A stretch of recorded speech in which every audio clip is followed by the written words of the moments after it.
Thank you so much for joining me today, Serena. I'm so excited to have you on my channel today to talk a little bit more about the number side of your flower farm. But before I get started, I feel like I always reference Ian and Serena in my videos because I'm like, everyone knows you can't eat the grass. And there are a couple of times where I got a comment and I was like, who's Ian and Serena? So could you give everyone a bit of an introduction around who you are, where you guys live, and how long have you guys been flower farming for? I'm Serena, and I have a flower farm in Kelowna, British Columbia, Canada, called Red Roof Family Farm. I have been farming for 5 years. I'm about to go into my sixth season, and we began as a mixed veggie and flower operation. The plan was that flowers were supposed to be the eye candy to sell the veggies, but it turned out that flowers were the thing that sold the best. And so the last couple of years, we have gone exclusively flowers, and we're excited to eventually get the farm to where we want it to be. Yeah. So how much property are you guys growing on right now? So we're a pretty small property. We are like an actual farm property, but we're only 2.5 acres in size. And our growing space, when it's completely finished, is going to be only an acre. And we currently have, about 3/4 of an acre finished. We have a 2,000 square foot outbuilding that came with the property. Half of it is like a garage space, and then the other half is kind of semi-finished, and we use that as a studio space. Got it. So I think in the grand scheme, compared to the big commercial farmers, obviously you're smaller, but compared to a lot of us who flower farm on the side or are just getting started, it is still a pretty big operation. So what Serena didn't mention is that she also has a YouTube channel. So there are a lot of drone shots and she does a lot of vlogs around just what their growing space looks like. And it's a lot. So can you talk about how many people work on this operation? So the plan, the long-term plan is that it'll be me and then we will have an employee. But as it is right now, for the last couple of years, me and my husband have been the one working on it. I work full-time at it and then he helps me out, probably the equivalent of a part-time employee. Last year we did have a part-time employee too. But we're not sure what we're doing going forward. I wanted to dive straight into just talking about the business side of your farm because I think your vlogs do a really great job of showing us what you're bringing to the farmers market and all that stuff. But for those who may not follow your channel, can you talk about the sales outlets in which you sell your flowers at? So currently we are retail bouquet flowers is what we're doing, and we sell at a Saturday farmers market, the Kelowna Farmers Market. Go check it out. But we also sell from a roadside stand that is, it's basically open 24/7. But it's open every day, and people kind of come and go to it. Yeah, and that roadside stand was relatively new in the last couple of years, right? Like you guys really put, I think, a lot of like good effort into making sure there was like AC in there, it was well built. And how has that done for you guys? Yeah, the roadside stand, our location had some unique benefits, but also some unique challenges. When we bought the property, it's on a busy road. It was part of the thing that made the property unappealing to other people, but we always knew that that busy road meant that it could be a sales resource to us. But the road front gets so hot that like at our best selling hours, because the afternoon are our highest sales hours, we've had thermometers up there and it's gotten to like 50 Celsius before the thermometer stops registering what the heat is. So we struggled for a few years trying to figure out how to sell. And the final solution was to build a roadside stand, which is basically a walk-in cooler. And then we have an air conditioner in it to keep it at a temperature where, the flowers don't just instantly melt. Yeah, and it looks like it's working, right? Yeah, definitely. Yeah. That's awesome. Yeah. So I saw in one of your more recent lives that you guys hit a milestone last year. You guys, I think, exceeded $60,000 in sales, if I'm not mistaken. Yep. Could you give us a rough understanding of percentage wise, how much was done at the farm stand versus at the farmer's market? Okay, so I brought this. So these are real numbers. The market, and so my numbers aren't great. So the market number includes like Christmas fairs. It includes like any sort of markets that we did. And we did 28,000 for the year. And then the stand, we did 34,000 for the year. That's crazy. The stand at 34,000. Yeah, So and I have to admit, when I looked at these numbers, I had no idea that I thought the stand had done as much as the market, and I was surprised. But seeing that it had actually done so much more, it's exciting. yeah, because obviously you don't have to man a stand and it's right outside, right? So it's like very low barriers for you or effort on that front.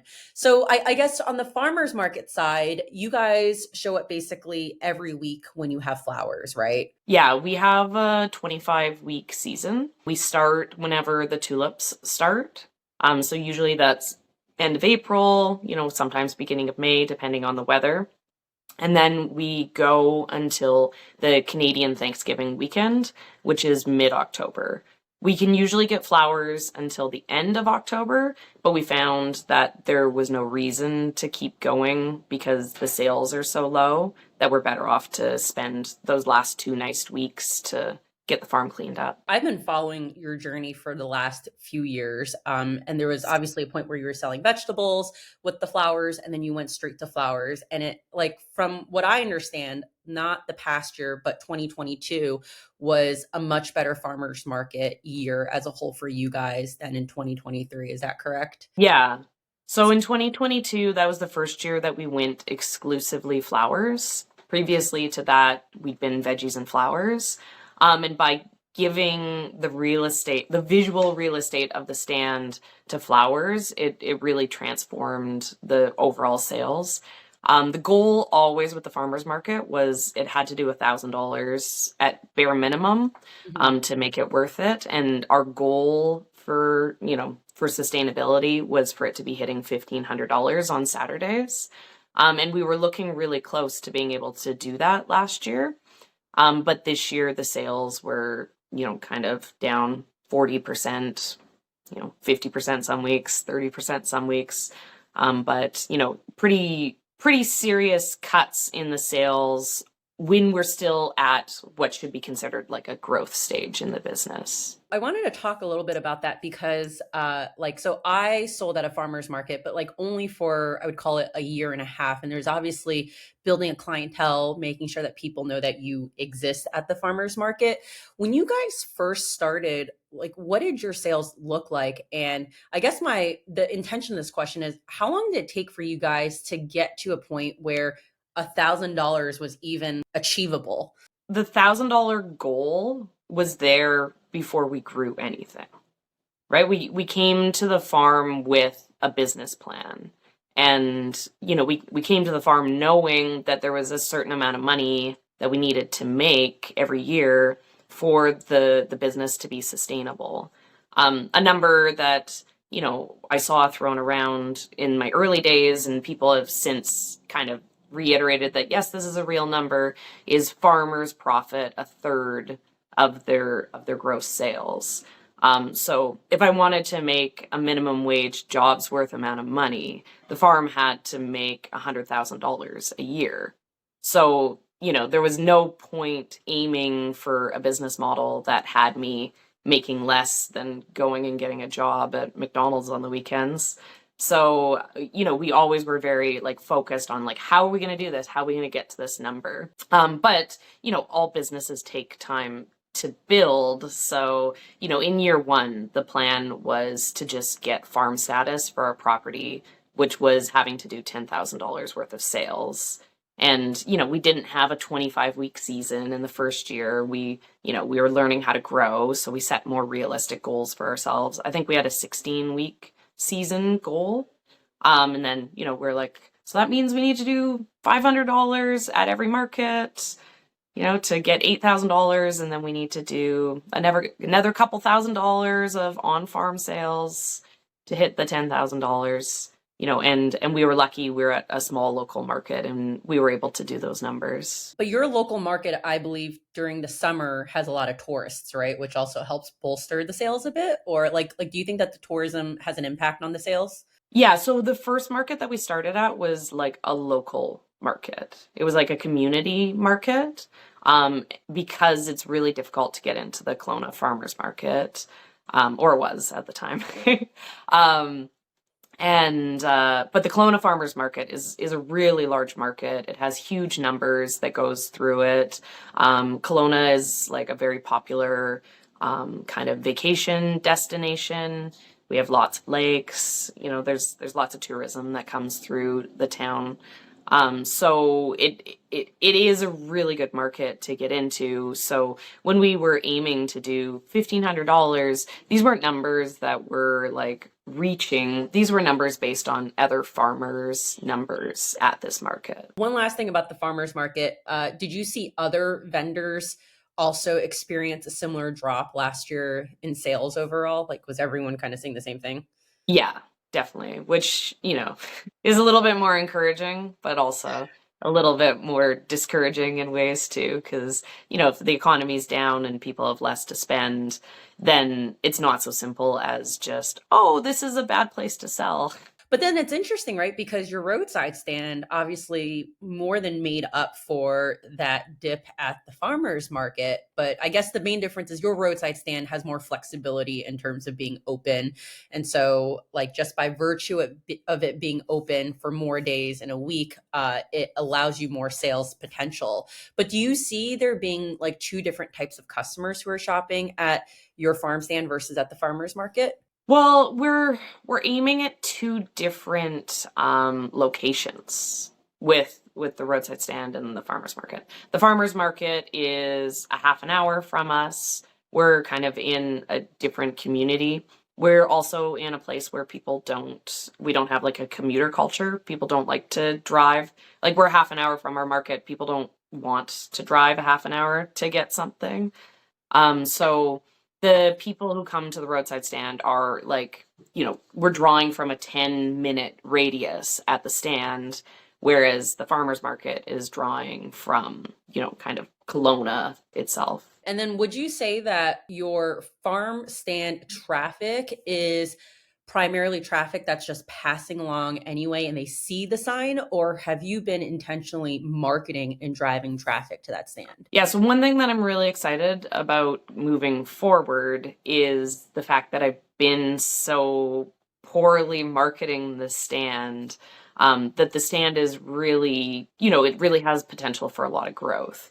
If I was promoting the stand the way I know I should be, it's easy to imagine that the stand could double in sales. That's always good to know that you have a lot of potential. So, what does it look like right now in terms of how many bouquets you're putting out in the stand on like a given day during like an average week during the summer? One of the great things about the stand is that I can respond so quickly to it. The best day of the week is usually Thursdays. Sometimes it'll be Fridays. So, and then afternoons, it's always kind of like 3 to 5 is our busiest hours. So people are kind of buying a bouquet before the weekend is the shopping habit. We're on the way to people on their way home. So the 3 to 5 is people are picking it up on their way home from work or on their way home from errands type thing. But, it can be really random. Mondays and Tuesdays usually don't have a lot of sales. I'll try to keep 6 bouquets in there just because it looks really pathetic when there's less than 6. But, some Monday, Tuesdays we can sell 0. Sometimes all of a sudden out of nowhere, things start selling like crazy. And like I said, the great thing about the stand is when that happens, I can drop what I'm doing, refill the stand, and then keep selling. So I can be really responsive to the sales. Whereas at the farmer's market, you build what you think you're going to sell, you bring it down. If there's no one there, you don't sell anything. If there's more people than you planned for, then, you can't make extra bouquets. No, for sure. There's definitely this like hidden huge benefit of a farm stand that no other sales outlet really can have. Up until now, you mentioned that you've been really just retail. Is there a reason why you guys haven't gone that wholesale route yet? The plan initially was veggies and flowers. The plan True. was to, have a lot of products and them all kind of be going retail.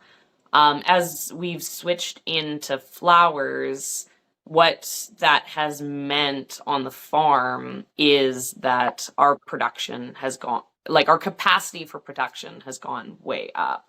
The amount of space that veggies take is, 2, 3, 4 times the amount of space. So we know we only have an acre to grow. So we had to be really intensive about that with veggies. But an acre of flowers, that could be 1,000,000 stems if if I wanted it to be. It means that we're now kind of changing how we think about the actual physical farming and the crop planning. So with the flowers, we're less focused on flowers that have the absolute most productivity per square foot.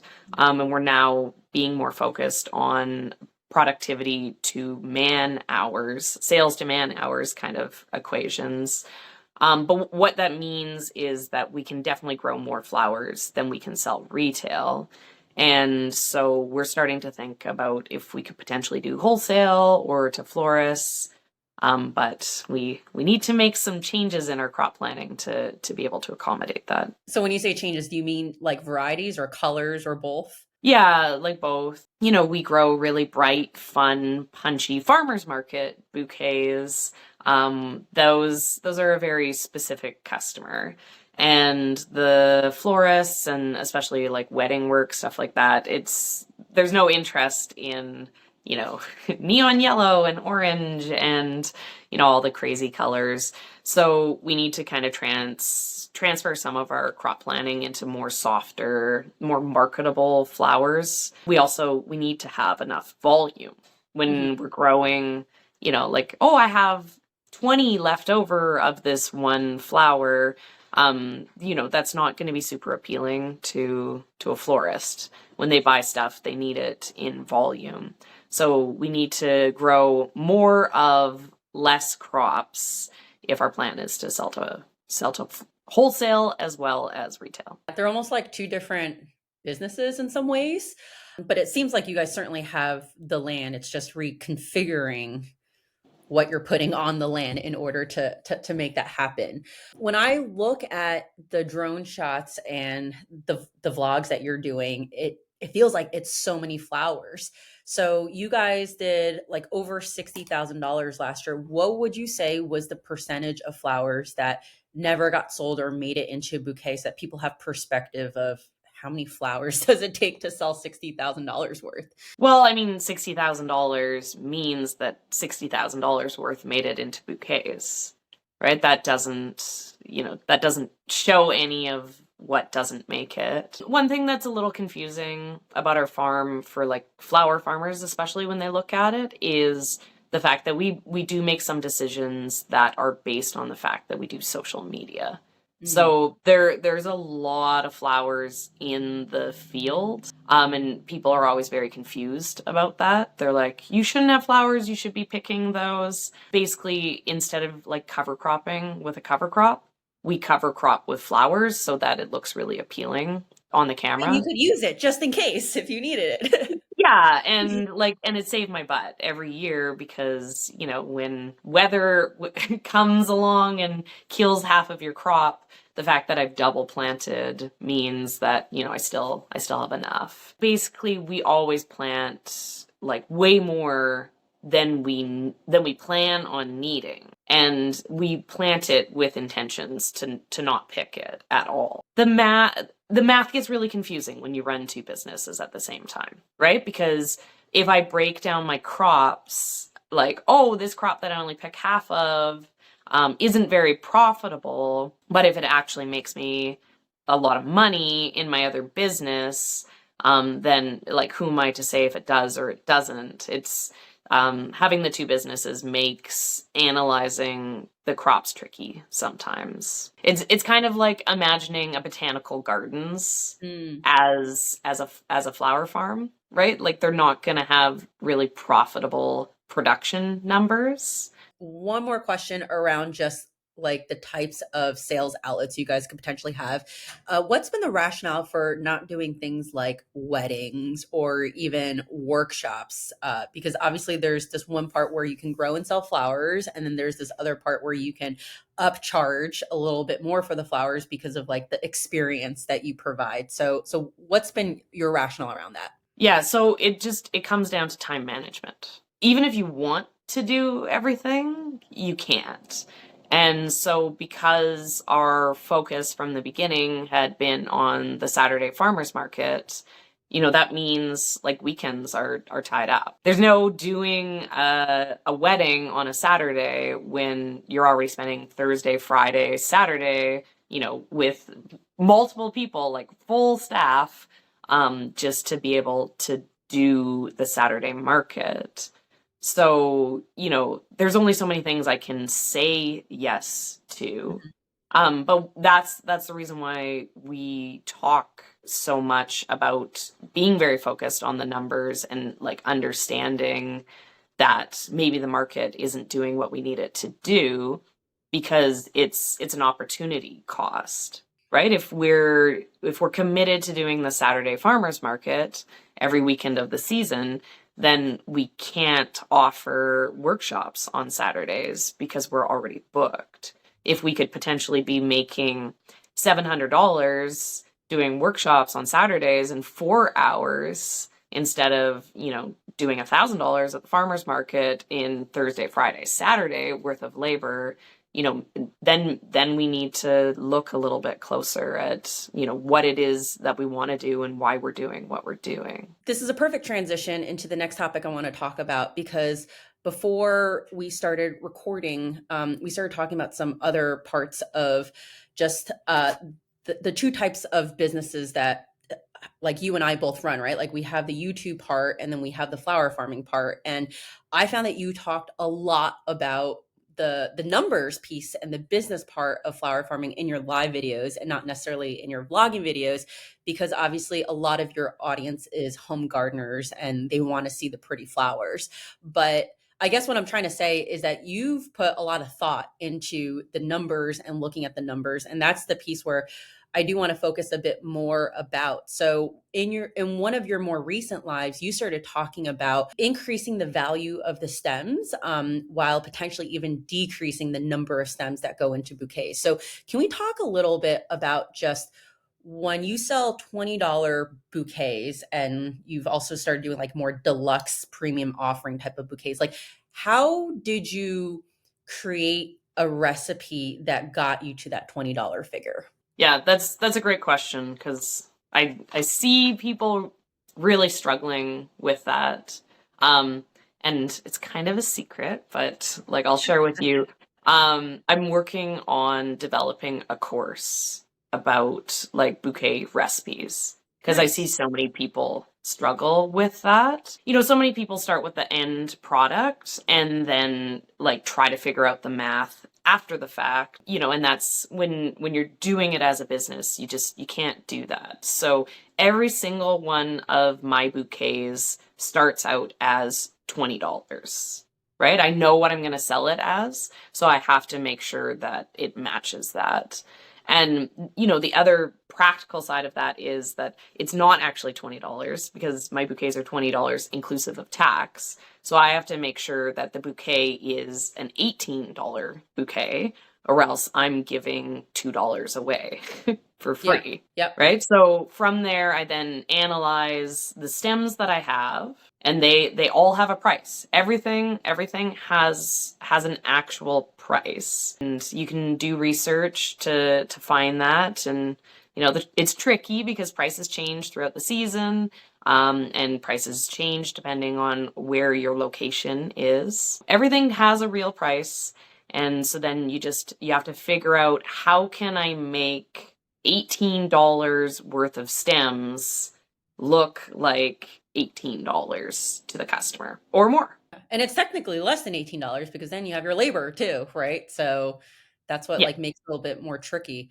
Have you figured out like how much you're allocating in terms of labor costs per bouquet at this point? No, what I do instead is I have like a markup. Instead of being like, what is my labor on the bouquets? I have a markup on the specific stems, right? So when I say that is like this stem, this individual type of flower costs this much money, the labor has to be built into there. And then rather than adding labor onto that stem, I then ask, can I afford to grow this? Right? I think this is a mistake that a lot of like small businesses make. They look at how much it costs them to produce a product, and then they are like, well, I have to make this much money because it costs this much labor for me to do this. And then they look at other people and they think, oh, these other people are undermining my business because how can they sell it for so cheap? I think people need to look a little bit closer at how can they bring their personal costs more in line with what the standardized industry costs are. We all can't grow everything, which is fine because we can buy it from someone else if we really want it. If we have 10 crops and 5 of them cost us money to grow and 5 of them make us money, then we're going to be ending up with 0 at the end of the day. Whereas if we can just, take a step back and be like, I need to get rid of those 5 crops that don't work and grow twice as much of those 5 that do, that's how you find the profit in the business. And you started getting into that in one of your lives when you talked about zinnias and scabiosa. That was a really interesting conversation. Do you mind just kind of like summarizing your learnings from that for people who might have missed that? I've been Yeah. ranting about zinnias for like the past year and a half to pretty much anyone who will listen to me. And the gist of it is that I don't think zinnias are a very profitable crop. I think that it's easy to get sucked into easy to grow crops, Hmm. and then you can start to lose track of the fact that just because they're easy doesn't mean they're the best option. There's a lot of crops out there that are more technically difficult to grow, that actually take a lot less labor than these easy crops. When you're no longer in those beginning days when you don't know how to grow anything, those easy crops start to make a lot less sense, right? Yeah. Like Do you, the zinnias, right? They're very disease susceptible. They break very easily. They're not especially easy to harvest. They're a single flower stem, right? They can't put them in the cooler. Everyone complains about, oh, I put them in weird water and then they died right away. I don't know how to get the vase life. I'm not gonna not grow them, but I don't have any interest in growing them for wholesale. I don't think I can make money on them wholesale. I think I can only make money on them retail. okay, so you're still going to grow zinnias. Maybe you're not going to dedicate as many beds to zinnias as you would for some other flowers. Are there any other flowers in your reflection that also made I'm probably going to grow less of these next year? I always joke that the biggest advantage that I bring to flower farming is that I don't love flowers. So You'd be for affected. me, yeah, like it's a non-emotional decision for what I choose to grow. I'm like, oh, is this well adapted to my growing conditions? Like, no. Okay, well then I don't need it. Why would I make my life difficult for myself? Is this easy to maintain? Is this easy to harvest? Is this easy to store? Is this easy to sell? I'm trying to make my life as easy as possible. There's a lot of flowers that don't do that. Say, let's flip the question upside down. What are 3 flowers that you absolutely love and that you know are profitable for you that you're going to continue growing? Yeah, so the one that I'm obsessed with, that I've been before I started ranting about hating zinnias, my favorite rant was to tell everyone that they should grow sunflowers. You know, when new farmers are like, what are the 10 things that I should grow for my first year farming? My answer is sunflowers, sunflowers, sunflowers, sunflowers, sunflowers. Yes. They're all the good things about zinnias without all the bad things about zinnias. They're easy to grow. They're easy to manage. They sell well. They're, very profitable. They're just kind of the perfect flower farmer crop. It's the reason why there's farms that grow just sunflowers. Yeah, I don't think I've um, seen anyone disagree that sunflowers are like the most profitable retail crop that a beginner should put into their crop plan. So I've yet to see anyone dispute that. People don't like them, is what it comes down to. When you're a flower farmer, it doesn't matter what you like. It matters what your customers like. Yeah. Right? It matters what's going to sell. And, unfortunately for the people who hate sunflowers, sunflowers sell. So, Yeah, they're not um, as sexy as something like Lysianthus, right? well, and is what I was going to say. Now that I'm looking at my numbers, if I can figure out Lysianthus properly, if I can grow it properly, because I'm not the best grower, if I can figure out how to grow Lysianthus properly, it will be my number one most profitable stem on the farm. Wow. Okay.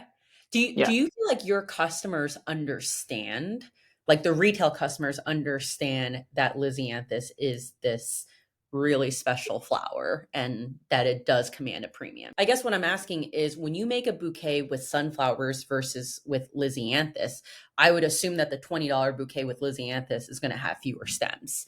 And therefore, does that impact the perception or perceived value by the retail customer? I mean, this is a great question because, I'm like in some of my live videos, I've been talking a lot about less stems to increase perceived value.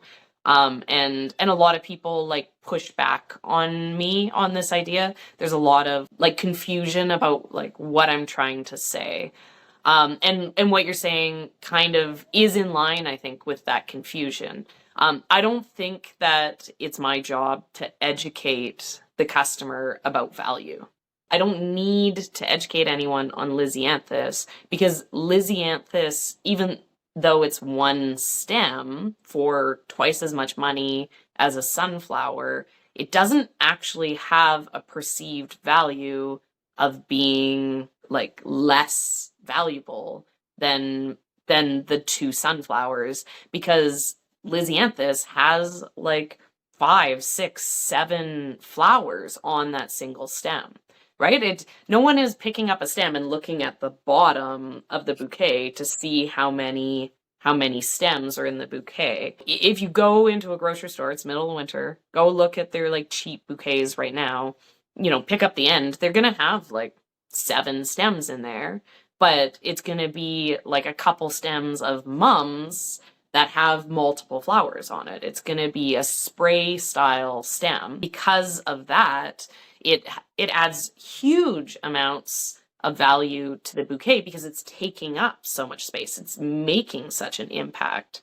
I understand that like those big huge sunflowers like are big. When you put a stem of Lysianthus in, it also is big and impactful. So I don't need to educate my customers. I just need to sell the things that have a perceived value that match their actual value. Right? Got And it. So that's like let's say where you my complaint about the zinnia comes in. got it.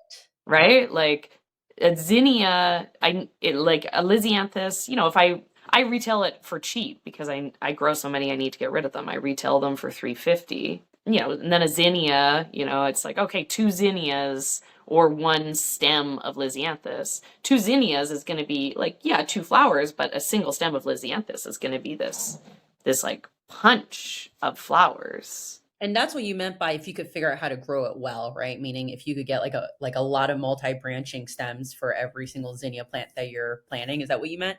Well, the problem that I have with Lysianthus is it's too short. Mm, So because my Lysianthus is too short, I can't really sell it wholesale. So because I can't sell it wholesale, I can't increase the volume of Lysianthus that I'm growing on the farm because there's only so many retail stems I can sell. Because my volume is smaller, I don't get to take advantage of efficiencies of being on a larger scale and producing larger scale stems, which makes it so that my per stem cost of production is lower, right? Like you save money when you grow like 1,000 of something versus when you only grow 100. How short are we talking about with your Lysianthus stems? Because Yeah, they look reasonable. Yeah. I like mean, I think reasonable enough to use yeah. in a bouquet for, but not reasonable enough to have stuff to cut off to get into the bouquet.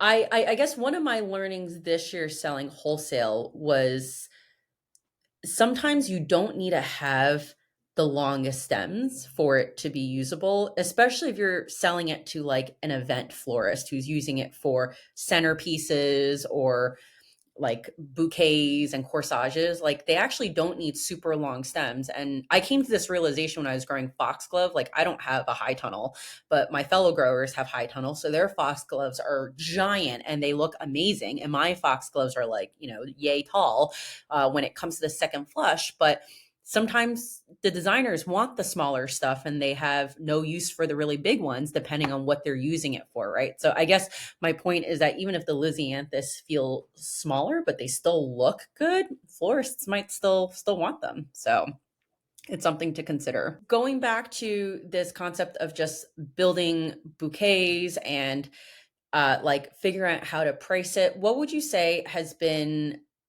your learnings from when you first started out to now? Like has anything changed in terms of how you build bouquets? Yeah, I mean, starting with the math aspect, like, was pretty transformative to the bouquet making. The first time I made bouquets, I grew flowers and then I was like, okay, it's the market, go pick my flowers. And then I had all my buckets and I was like, I don't know how to make a bouquet. I have no idea. Like night before the market, I'm like doing a Google, how do I make a market bouquet? And I found like Florette's article, it's still probably the first thing that comes up when you Google it. And it was like, oh, you need discs and spikes and fillers. I was like, okay, like putting it together. I look at those bouquets and I kind of laugh, like Yeah. obviously every year they get better.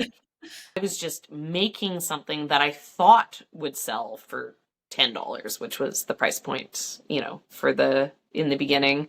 It was about like a feeling, not about like practical numbers. In business, you don't get very far with don't build your business on just feelings. So now when you head into a market and you have, let's say you need to make 60 bouquets, are you going in saying, I have a few recipes in my head that I want to make and I'm going to harvest accordingly to that? Step one, I decide how much money the bouquets are going to cost. Right? This is like I haven't even started a farm yet.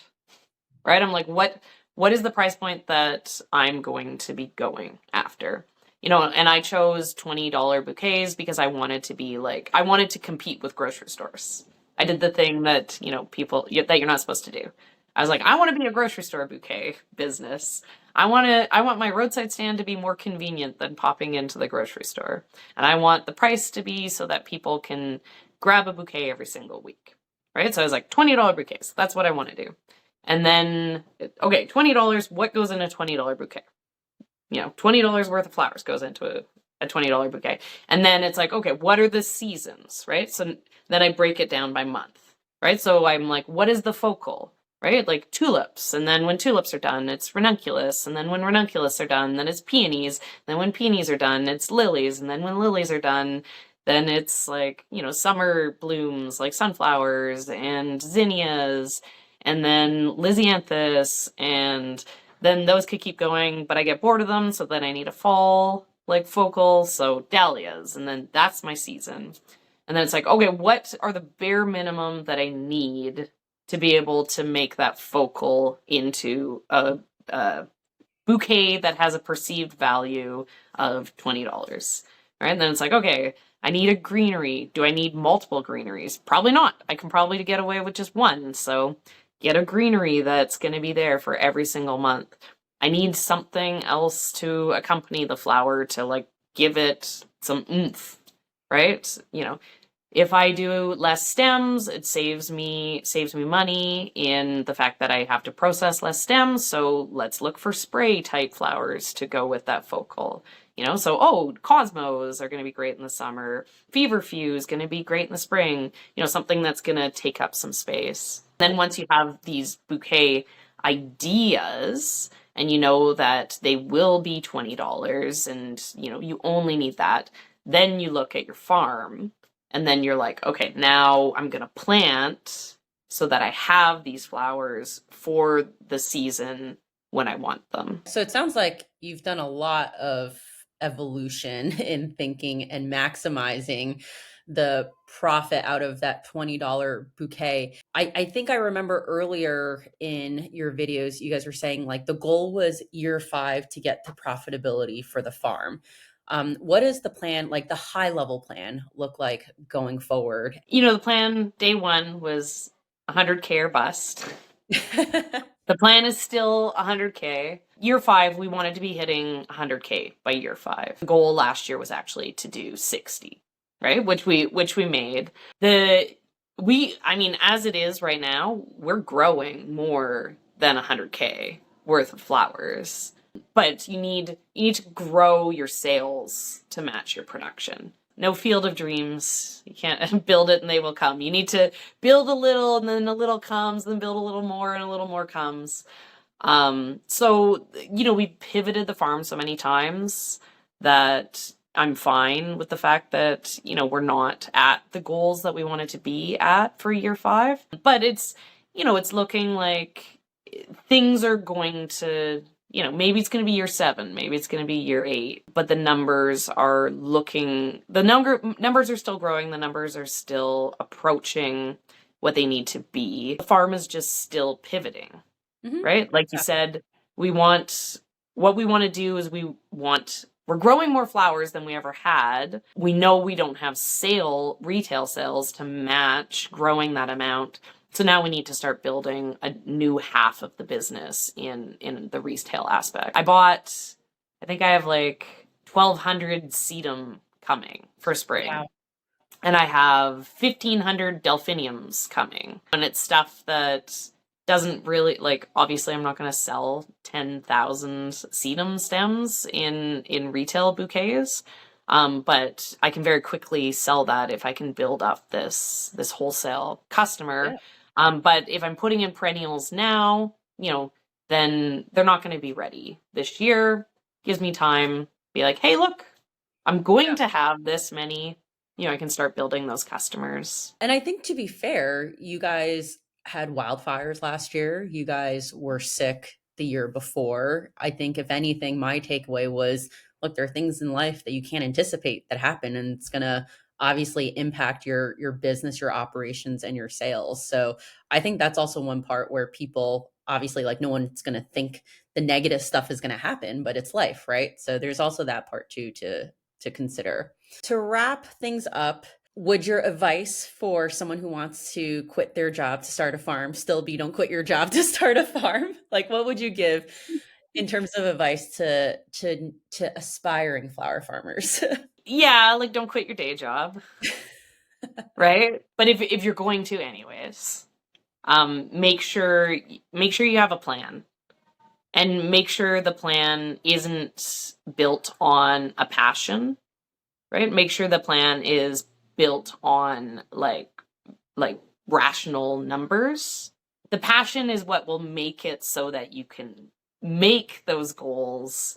But if the goals aren't realistic, then the passion will eventually fizzle out. No, I think that's true of anything, even outside of flower farming.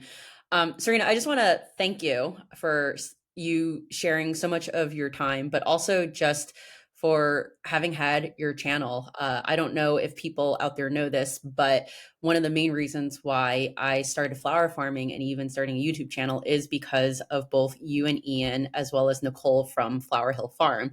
I still remember that video that you did. I don't even know what year it was, but it was Ian saying, in the month of January, we made blah, blah on YouTube. The month of February. I remember playing it. My husband's like, what is going on? Like, what is he saying? But I think my mind was just blown at the potential that YouTube had. And that was always like in the back of my mind, even though I had zero intention of flower farming or ever YouTubing. And then when we had this opportunity to, I guess, buy land and try to make it farmland assessed, that's when the wheel started turning. I was like, to make it farmland assessed, I want to sell the most profitable crop. And I've learned from Ian and Serina that that's flowers. And that's kind of how I got into flower farming, because I was trying to avoid paying property taxes in a state in the US where we have really, really high property taxes. But, so we ended up with a much smaller property that doesn't qualify for that. But then it's like, once you start dreaming the dream, you can't undream it. And so, yeah, it's been like a really fun journey, but really a lot of it, is in thanks to you and Ian for taking the time to put the content out there. Oh, thank you. So, but yeah, like really, like I used to joke that you were the Netflix of flower farming. So whenever a market video came, I'd be like, yes, like I'm going to have my tea and my dessert and watch Ian, Serina. So hopefully we're going to see a lot more of those to come this year. Yeah, definitely.